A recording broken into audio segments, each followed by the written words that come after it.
নমস্কাৰ বন্ধুসকল, তোমালোকসকলকে এনকে এডুকেশ্যনলৈ স্বাগতম জনাইছোঁ। আজি মই তোমালোকলৈ লৈ আনিছোঁ অলপতে জেনেৰেল ছায়েন্সৰ ভাইৰেল হৈ যোৱা কিছুমান কুৱেশ্যন। সেই যোনবোৰ কুৱেশ্যন তোমালোকে দেখিলে গম পাবা ক'ৰ কুৱেশ্যন হয়। তেনেহ'লে বোলাচোন ভিডিঅ'টো আৰম্ভ কৰোঁ। ফাৰ্ষ্ট কুৱেশ্যনটো হৈছে ক্ল'ৰ' এলকালি পদ্ধতি বুলিলে কি বুজা? উপযুক্ত ৰাসায়নিক বিক্ৰিয়া সহ উত্তৰ দিয়া। তোমালোকে প্ৰশ্নকেইটা দেখি গম পাইছে চাগে ক'ৰ প্ৰশ্ন হয় এইকেইটা। উত্তৰটো হৈছে ছ'ডিয়াম ক্লৰাইডৰ জলীয় দ্ৰৱ ব্ৰাইনৰ মাজেৰে বিদ্যুৎ প্ৰবাহিত কৰিলে ই বিয়োজিত হৈ ছ'ডিয়াম হাইড্ৰক্সাইড উৎপন্ন কৰে। এই পদ্ধতিটোক ক্ল'ৰ' এলকালি পদ্ধতি বোলা হয়। সংঘটিত হোৱা ৰাসায়নিক বিক্ৰিয়াটো হ'ল 2NaCl+2H2O, এইফালে আছে 2NaOH+Cl2+H2।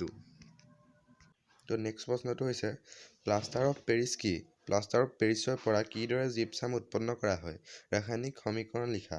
উত্তৰ: জিপছামক 373 কেলভিন উষ্ণতাত উত্তপ্ত কৰিলে পানীৰ অণু হেৰুৱাই কেলছিয়াম ছালফেট হেমিহাইড্ৰেটত পৰিণত হয়। ইয়াকে প্লাষ্টাৰ অফ পেৰিছ বোলা হয়।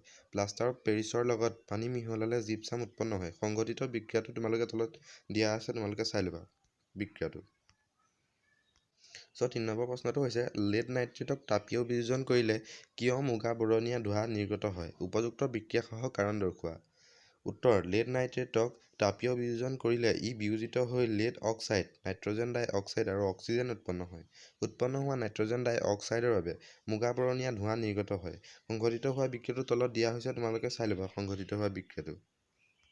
4 নম্বৰ প্ৰশ্নটো হৈছে লিথিয়াম, ছ'ডিয়াম, পটাছিয়াম, ৰুবিডিয়াম আৰু চিজিয়ামৰ ভিতৰত কোনটো মৌলৰ ধাতৱীয় ধৰ্ম সকলোতকৈ বেছি? উত্তৰ: চিজিয়ামৰ ধাতৱীয় ধৰ্ম সকলোতকৈ বেছি। ইয়াত কাৰণ সোধা নাই বাৰু, যদি কাৰণ সোধে তেন্তে তোমালোকে লিখিব পাৰিব যে কাৰণ কোনো এটা বৰ্গত ওপৰৰ পৰা তললৈ ধাতৱীয় ধৰ্ম বাঢ়ে। 5 নম্বৰ প্ৰশ্নটো হৈছে চেপনিফিকেশ্যন বিক্ৰিয়া বুলিলে কি বুজা? উপযুক্ত বিক্ৰিয়াৰ সহায়ত লিখা। তোমালোকৰ প্ৰশ্নটো এনেদৰে আহিব পাৰে যে চাবনীভৱন বিক্ৰিয়া বুলিলে কি বুজা?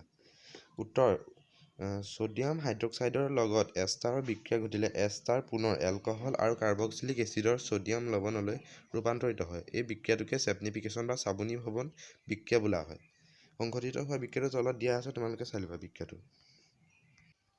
তো বন্ধুসকল, তোমালোকক মই এই প্ৰশ্নকেইটাৰ উত্তৰৰ লিংকটো ডেছক্ৰিপশ্যনত দি দিম, তোমালোকে তাৰ পৰা চাই প্ৰশ্নকেইটা কৰিব পাৰিবা। তো আজিলৈ ইমানেই, তেনেহ'লে নেক্সট ভিডিঅ'ত লগ পাম। ধন্যবাদ।